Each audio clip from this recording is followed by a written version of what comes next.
Alright, yo, my name is Bananas, and today I'm going to be making more informative type of videos that I kind of want to experiment with on my channel. I'm going to be talking about trolldier tech, or mechanics for people who don't play fighting games a lot, and basically I just want to talk about the more advanced kind of things that you can do with trolldier and rocket jumping and market gardening in general. I don't really want to be talking about the more basic kind of trolldier stuff like how to rocket jump, what weapons are the best, etc, because most of you probably already know that, and there's a lot of really good videos out there that already cover a lot of that stuff. So I want to talk about the more advanced kind of stuff that you would not really see in those videos, such as, you know, short hopping, b-hopping, you know, cutting your jump short, stuff like that. And a lot of this stuff that kind of goes around the community isn't really taught to a lot of people. A lot of people kind of figure it out or kind of do it by accident and not really realize they're doing it, and I kind of want to show people that, hey, this is something that you can do and you can teach other people. And some of the stuff that I'm going to hopefully teach in the future isn't relating just to trolldier. Some of this can actually be used on regular soldier as well, especially stuff like cutting your fall damage by shooting yourself with a rocket. It has saved me a lot more than I'd like to mention, and it's really useful, and if you don't know it, sometimes you'll just die and you probably shouldn't die.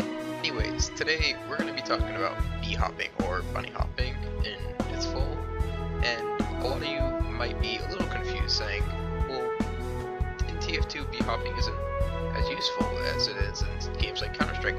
How would bee-hopping help me as a trolldier? And to answer that question, we have to go down to the basics of bee-hopping and why it works and why it's useful in other games such as Counter-Strike. So let's do that, shall we?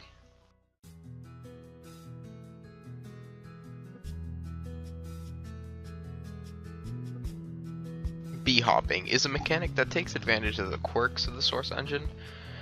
And to cut it short, by hitting a jump on about the first frame or two when landing, you can trick the game into thinking you never actually landed, therefore never resetting you to ground speed, keeping your air excel, and increasing your speed tremendously. Now, relating this back to soldier, the benefit of bunny hopping is not the speed you get, it's the fact that you trick the game into thinking you never landed. By tricking the game into thinking you never landed after performing a rocket jump, the game still thinks you're in a rocket jump state. This combined especially well with the market gardener, since you're still in that rocket jumping state, you're still eligible to get a crit, meaning if theoretically, you can hit B-ops around the map. You can carry your market gardening crit around the map. Now, you may be thinking, how would I hit frame perfect jumps all around the map? That sounds incredibly difficult, not only just to do once, but multiple times in a row. Now that might seem really difficult if you use spacebar, but if you bind your jump key to a very spammable key, such as your mouse wheel, you can input multiple jumps in a very short succession, meaning as long as one of those jumps lands, you will hit that bee-hop. Oh, this sounds amazing and all, in which it very much is.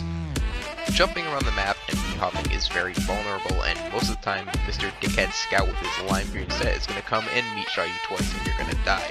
So let's talk about some practicality with this new tech and when it's going to be useful for you.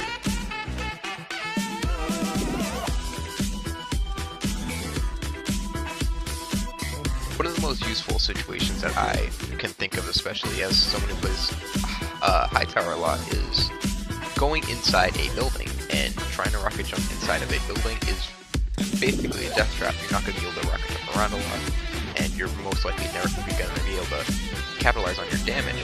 But if you land just outside that house, right outside the doorframe, and you start bee-hopping into the house, you can carry your crit into that house, meaning you can carry your crit around and crit whoever you need to without having to perform a full rocket jump. High Tower has many very useful spots for this, but the most useful spot in general is the spawn balcony and the spawn door off either spawn.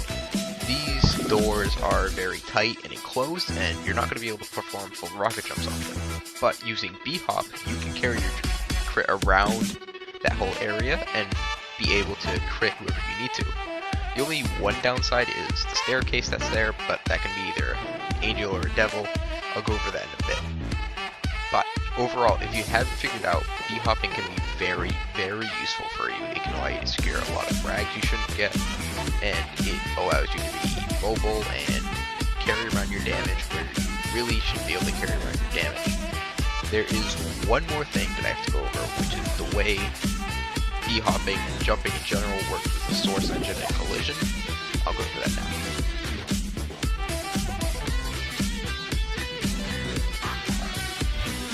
Now, this whole deal with jumping and terrain, if you haven't really figured it out yet, it is really crazy. It really is weird, and sometimes it doesn't have any explanation to it.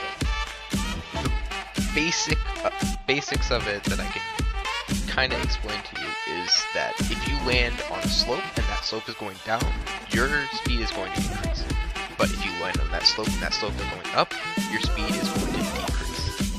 A great example of this is staircases. If you land on a staircase and that staircase is going down, your speed is going to increase, allowing you to get a ton of air excel and jump farther that you probably shouldn't be able to jump without your rocket launcher, of course. But if you land on that staircase and that staircase is going up, your speed is going to get cut real fast, and you're not going to be able to do anything off that. Alright, you made it. I taught you the basics of B-hopping, what it is, how it works, how you can use it, some practicality, some weird quirks with it.